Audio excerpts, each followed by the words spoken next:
गरीब माखन के घर आई मां लक्ष्मी। एक सिंगारपुर नामक गांव में माखन नाम का एक गरीब अनाथ नौजवान अकेले रहता है। किसी तरह मेहनत मजदूरी करके वो अपना पेट भरता है। वो सदैव ग्रामवासियों की मदद के लिए तैयार रहता है और कभी कभी तो अपने घर का काम छोड़कर वो दूसरों की मदद करता रहता है।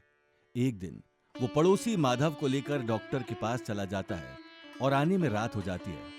उसे बड़ी भूख लगी रहती है, लेकिन वो कहे भी तो किससे कहे। घर के अंदर सभी बर्तन खाली दिखाई पड़ते हैं। उसके घर में सामान अस्त व्यस्त पड़े रहते हैं। उसके ऊपर ये कहावत चरितार्थ होती है कि बिन घरनी घर भूत का डेरा।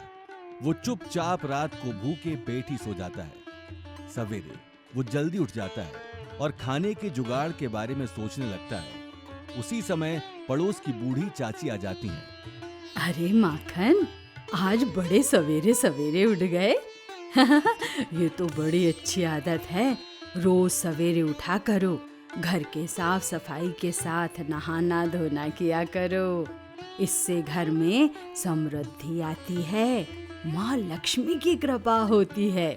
अगर आलस करोगे, देर से उठोगे, सफाई नहीं रखोगे तो लक्ष्मी माँ की बड़ी बहन दरिद्रा माँ तुम्हारे घर में आसन जमा लेगी।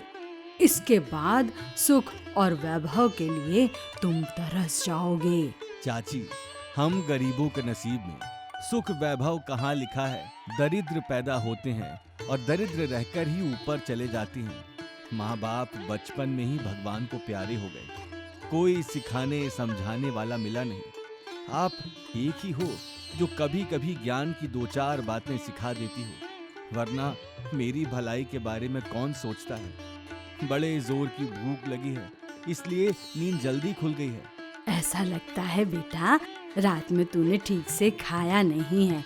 देर से आया और पेट पूजा नहीं हो पाई। रुक जा, मैं कुछ लाती हूँ तेरे लिए खाने को। कुछ ही मिनट के बाद चाची कुछ खाने का सामान लेकर हाजिर हो जाती हैं। माखन को मनमांगी मुराद मिल जाती है। चाची, बाजार जा रहा हूँ, आपके लिए भी कुछ लाना हो तो बताइए, जल्दी लौट कर आऊंगा। फिर काम पर भी तो जाना है। ये ले, कुछ पैसे लेता जा बेटा, और 1 लीटर तेल और हल्दी नमक लेते आना। और बाद में जब समय मिले तो मेरे घर की छत जो बरसात में टपकती है ना, उसे देख लेना बेटा। ठीक है चाची। अरे माखन, मेरे लिए 5 किलो गुड़ लेते आना। ये ले, पैसे रख ले, संभाल कर जाना। माखन चाचा और चाची के पैसे लेकर बाजार की तरफ चल पड़ता है। बाजार पहुंचने पर जैसे ही जेब में हाथ डालता है, उसके पैरों तले जमीन खिसक जाती है। उसकी जेब से पैसे नदारद हो चुके रहते हैं। अरे बाप रे, हे भगवान, ये क्या हो गया? सारे पैसे गायब हो गए। अब क्या करूं, कहां जाऊं? मुझे तो कोई उधार भी नहीं देगा। अब तो घर ही लौटना पड़ेगा, सब कुछ सच्चाई बता दूंगा। माखन घर लौट आता है और चाचा चाची को सारी बात बताता है। चाची को तो विश्वास हो जाता है, लेकिन चाचा विश्वास नहीं करते हैं। माखन, मेरे पैसे तू खा गया है, ये तूने अच्छा नहीं किया। मुझे मेरे पैसे लौटा दे। चाचा, मेरी बात का विश्वास कीजिए, मुझे नहीं पता पैसे कहां गिरे। इस समय मेरे पास पैसे नहीं है। मैं आपके पैसे अपने पास से दे दूंगा। तू कल तक मेरे पैसे लौटा देना, वरना। इतना कहकर चाचा गुस्से में वहां से चले जाते हैं। चाची माखन को धीरज बंधाती हैं। चाची, पहले मैं आपकी छत की मरम्मत कर देता हूँ, इसके बाद काम पर जाऊंगा। अरे बेटा, मेरी छत को बाद में देख लेना, पहले तू काम पर चला जा। तेरे पास पैसे भी नहीं हैं। चाची, पहले आपका काम, बाकी सब बाद में करूंगा।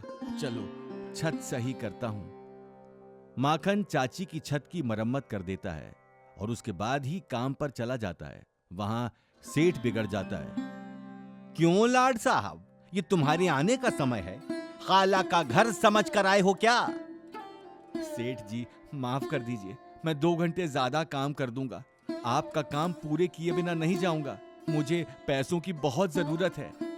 ठीक है, 3 घंटे अधिक काम करो और मजदूरी जो मैं दूंगा लेना पड़ेगा। चलो अब लग जाओ काम पर, बीच में कोई आराम नहीं मिलेगा। माखन अकेले 3 घंटे अधिक काम करता है और सेठ उसके हाथ पर आधी मजदूरी रखता है। माखन का दिल रो पड़ता है। वो दुखी होकर पैसे लेकर घर चल देता है। रास्ते में वो जल्दबाजी में सड़क पार करते रहता है और उसका एक गाड़ी से एक्सीडेंट हो जाता है। उसके कपड़े फट जाते हैं और पैसे कहीं गिर जाते हैं।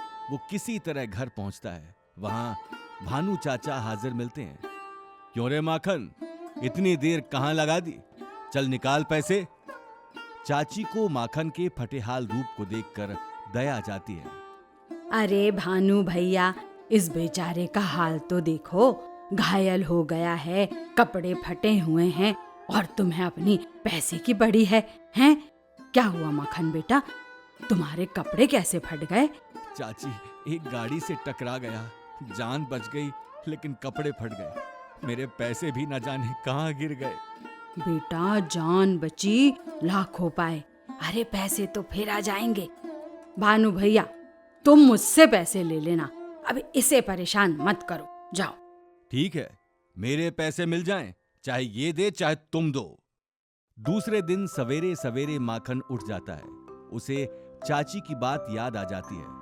वो सारे घर की सफाई करके नहा धोकर तैयार हो जाता है। माँ लक्ष्मी बाहर प्रकट हो जाती हैं। वो माखन और उसकी सफाई को देखकर प्रसन्न हो जाती हैं। वो चाची का रूप धारण करके माखन के रूप में आ जाती हैं। उनके हाथ में एक थाली ढकी हुई रहती है, वो रख देती हैं। बेटा माखन, आज तो तुम्हारा घर बहुत साफ सुथरा दिखाई दे रहा है। हाँ, तुम मन के सदैव साफ रहे हो।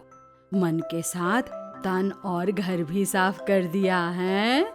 निस्वार्थ भाव से सबके काम में आते हो तुम। मेरा मन प्रसन्न हो गया। मैं तुम्हारे लिए कुछ वस्तु और पकवान लाई हूँ।